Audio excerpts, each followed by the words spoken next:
Pengertian pragmatik. Pragmatik adalah studi tentang makna bahasa dalam situasi tertentu.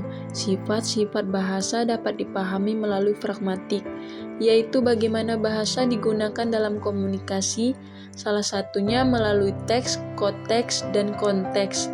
Pada pembahasan ini, ketiga hal tersebut akan dibahas.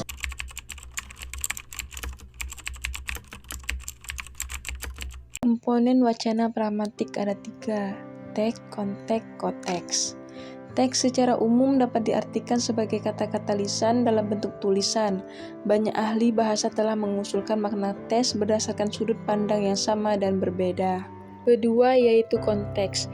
Dalam situasi komunikasi, paling tidak ada 2 orang yang terlibat dalam tuturan, yaitu penutur dan mitra tutur. Penutur berusaha menyampaikan informasi kepada mitra tutur saat berinteraksi dan mitra tutur berusaha memahami atau menafsirkan makna pesan penutur. Dalam menjelaskan konteks di mana interaksi suara ini dijelaskan, tergantung pada konteksnya, baik konteks situasi maupun konteks budaya. Yang terakhir yaitu koteks. Konteks di sini secara sederhana akan dilihat sebagai lingkungan linguistik langsung di mana unit-unit ujaran, kata, frasa, ujaran, rangkaian ujaran yang dibawa ke perhatian penafsir muncul dan diinterpretasikan dalam rangkaian ujaran. Konteks adalah hal yang wajar dalam linearitas bahasa dan urutan bicara. Dalam setiap rentang ujaran, interpretasi ujaran bergantung pada informasi yang diberikan oleh ujaran sebelumnya dalam urutan tersebut, dan juga diperlukan untuk menginterpretasikan tuturan berikutnya. Selanjutnya yaitu pengertian dari menurut para ahli. Teks. Larsen 1998 mendeskripsikan makna teks berdasarkan semiotika, yaitu teks sebenarnya merupakan kombinasi tanda yang diwujudkan disaring melalui logika, serta dikursif yang disengaja. Kedua yaitu konteks. Menurut para ahli Haymes 1972-59 yang berpendapat bahwa konteks terdiri dari 8 komponen yang lebih dikenal dengan akronim speaking. Menurut para ahli yang terakhir yaitu koteks.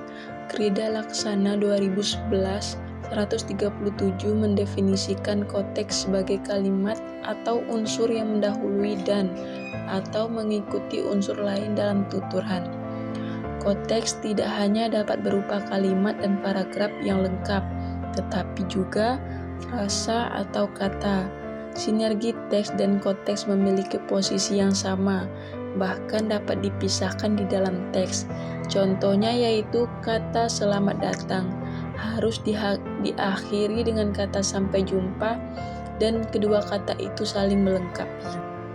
Hakikat konteks menurut Jumanto 2008 30-31. Ada 3. Pertama yaitu konteks adalah konsep yang dinamis, tidak statis, harus dipahami sebagai lingkungan yang berubah atau seperangkat realitas dunia dalam arti luas dan dimiliki bersama oleh partisipan atau setiap latar belakang pengetahuan yang memungkinkan partisipan bahasa yang digunakan dalam proses komunikasi dan interaksi mereka dapat dipahami dengan baik sesuai dengan konteks sosial. Kedua yaitu konteks mencakup referensi tekstual dan situasional. Referensi kontekstual lebih diutamakan daripada referensi tekstual. Yang ketiga yaitu konteks digunakan untuk memahami semua faktor yang berperan dalam memproduksi dan memahami ucapan, dan berorientasi pada pengguna sehingga penggunaannya dapat bervariasi antar pengguna, antar kelompok, dan bahkan antar bahasa pengguna. Nah, di sini ada pembedaan konteks, ada 2 yaitu konteks situasi dan konteks lingkungan. Konteks situasi adalah lingkungan terdekat di mana teks benar-benar berfungsi, sedangkan konteks pengetahuan adalah lingkungan di mana teks dapat diterima.